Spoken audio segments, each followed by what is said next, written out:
peuple abandonné à lui-même. Et pourtant, le chef a bien précisé que le gouvernement qui est censé, ou bien qui est démissionnaire, pour mieux le dire, devrait expédier les affaires courantes. C'est une procédure qui est quand même légale. Lorsque vous parlez du gouvernement, nous avons les secrets du gouvernement à travers le porte-parole du gouvernement. J'ai cité le ministre Mouyaya.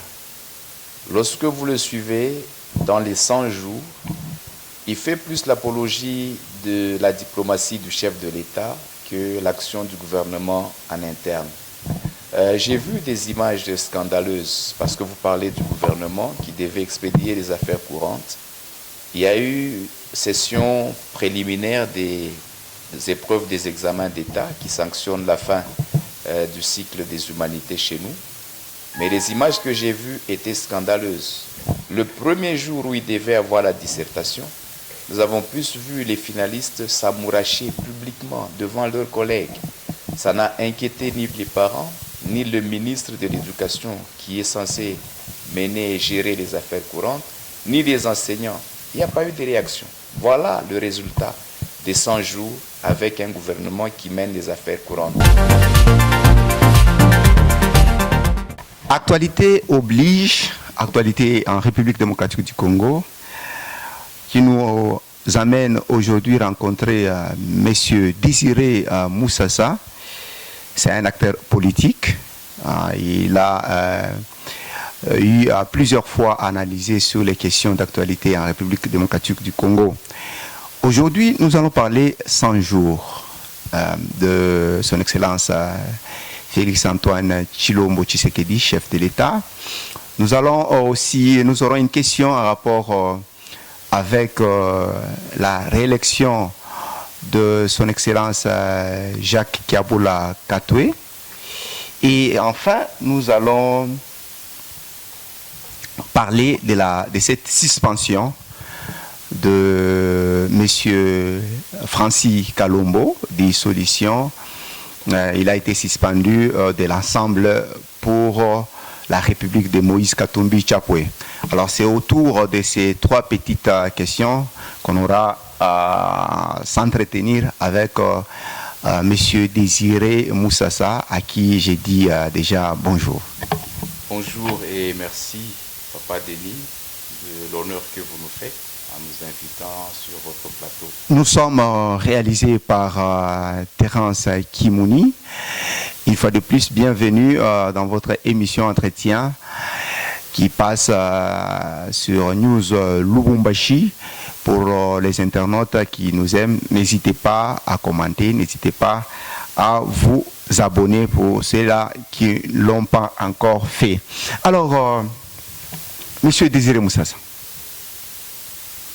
100 jours déjà réalisés par le chef de l'État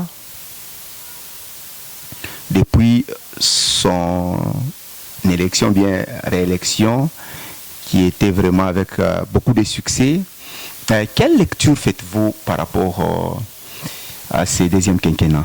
Les 100 jours du chef de l'État dans son deuxième quinquennat, après une victoire brillante depuis les élections à ce jour. Quelle lecture nous faisons à ce propos? Je voudrais ramener un peu les téléspectateurs, les amis qui nous suivent à l'histoire de notre pays. Le Congo a commencé à exister en tant que Congo libre et indépendant le 30 juin 1960 avec des jeunes acteurs politiques qui n'avaient pas d'expérience, qui ont conduit le pays tel qu'ils l'ont conduit, avec des lois qu'ils n'avaient pas eux-mêmes maîtrisées et avec un engouement de jeunesse qui a conduit le pays là où il est aujourd'hui. Mais le président que nous avons, il n'avait rien de politicien, bien entendu, ayant vécu dans une maison d'un grand homme politique, un homme historique, ce qui lui a valu le nom de Sphinx. J'ai cité Papa Étienne Tshisekedi, d'heureuse mémoire pour les uns et de triste mémoire pour les autres, bien entendu. On n'a jamais d'unanimité. Ce jeune homme a grandi dans une maison de quelqu'un qui avait la politique dans son sang et quelqu'un qui était de renommée, qui a travaillé. Et aujourd'hui, parler de 100 jours du chef de l'État, pour moi, les 100 jours ont été plus diplomatiques que actifs, en ce sens que le président est tout le temps en dehors du pays.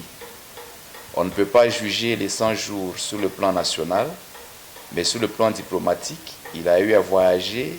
C'est parmi les rares chefs d'État au monde qui voyagent comme lui. Et les voyages, nous les voyons sur les réseaux sociaux, nous les voyons sur les chaînes de télévision. Il est en train de se battre pour que la guerre de l'Est prenne fin. De ce côté-là, on peut dire qu'il a travaillé, mais avec l'extérieur du pays, mais sur le plan interne, il nous a abandonnés à nous-mêmes.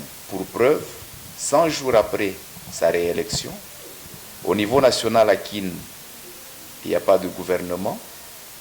On a désigné une première ministre. Le gouvernement n'est pas fonctionnel. Et ceux qui sont en train de gérer aujourd'hui, ils le font dans l'illégalité parce qu'ils sont réputés démissionnaires.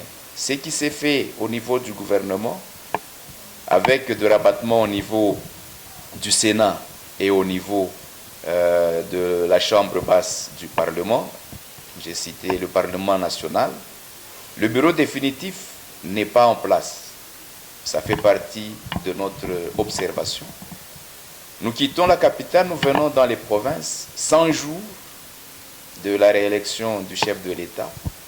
Aucun gouvernement provincial n'est mis sur pied, sauf bien entendu les élections qu'il y a eu, les gouverneurs ont été élus et d'autres ont été reconduits. Voilà ma lecture à ce niveau du débat. 100 jours, ça a été plus diplomatique avec une diplomatie extravertie. En interne, le peuple est abandonné à lui-même. Le peuple est abandonné à lui-même.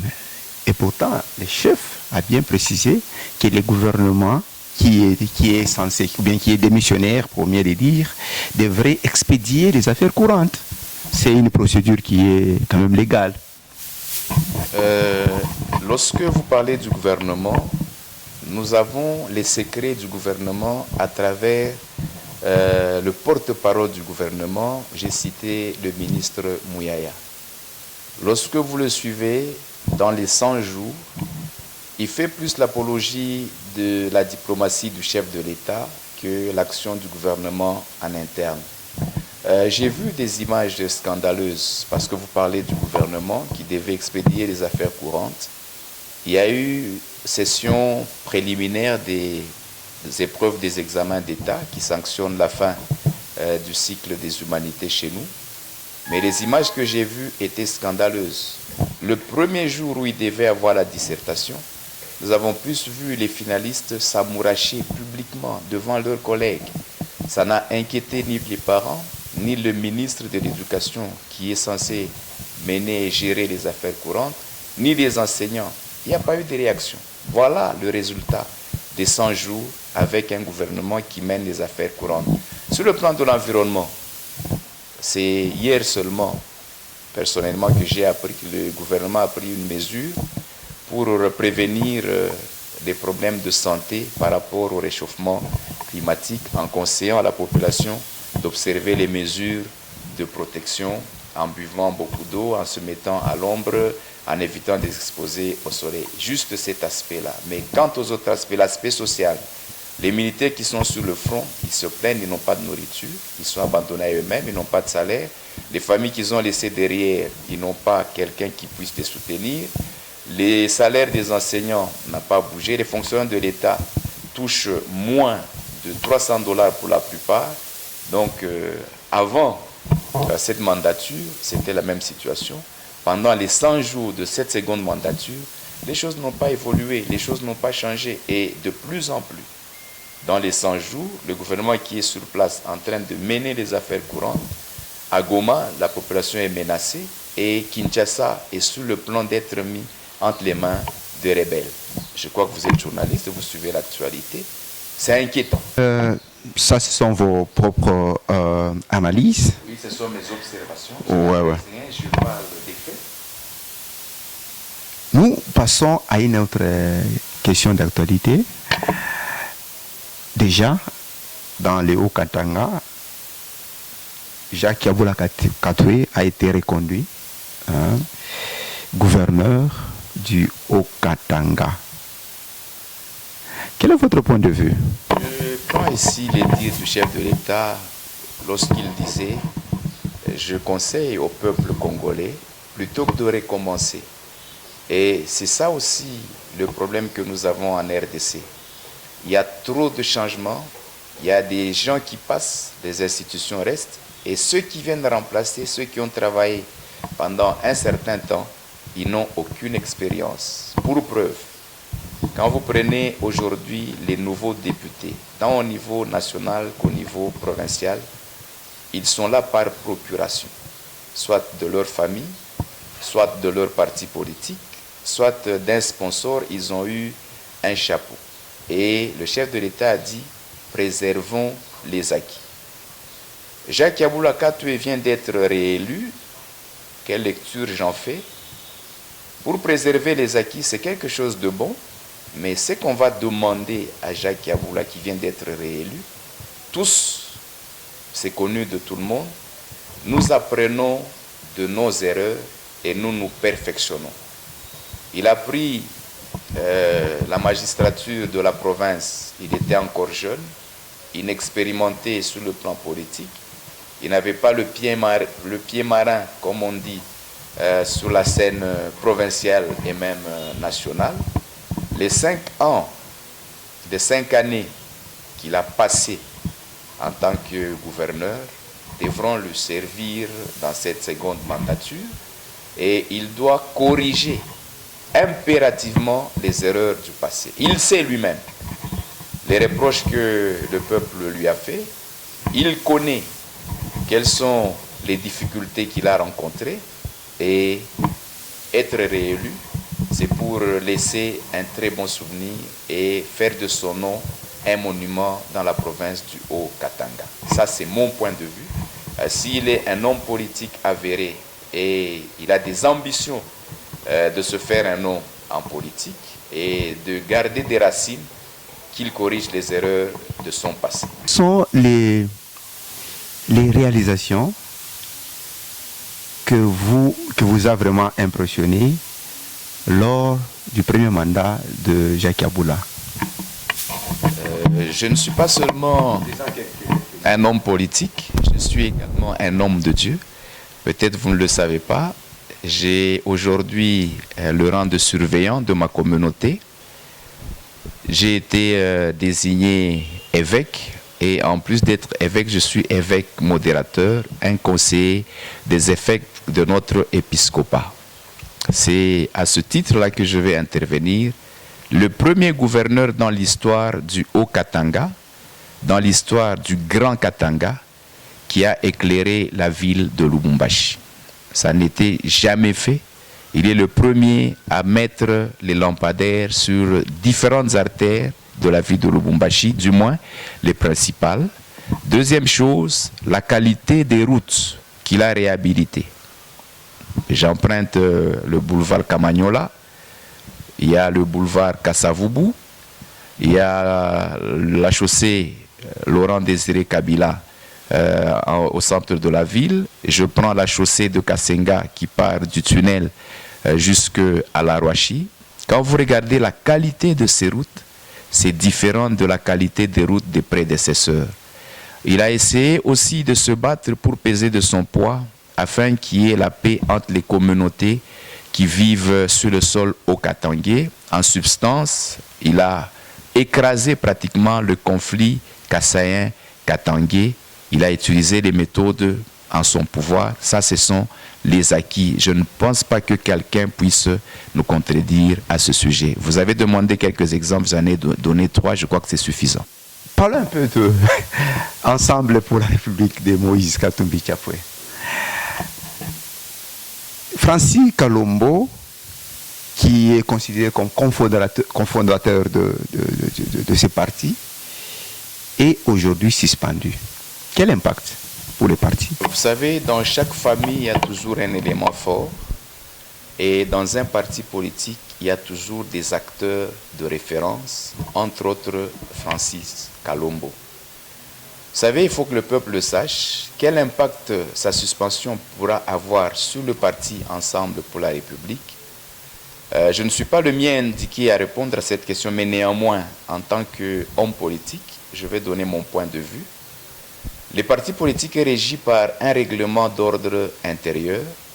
Le parti politique est régi par ce que nous appelons les statuts du parti. Si ceux de Ensemble, les dirigeants et les partisans de Ensemble pour la République ont jugé Francis Kalombo comme étant en tort et le suspendre de ses fonctions, ils ont eu des raisons. Quel impact? Il n'y aura pas un autre Francis Kalombo dans ce parti. C'est que lui, il pouvait faire.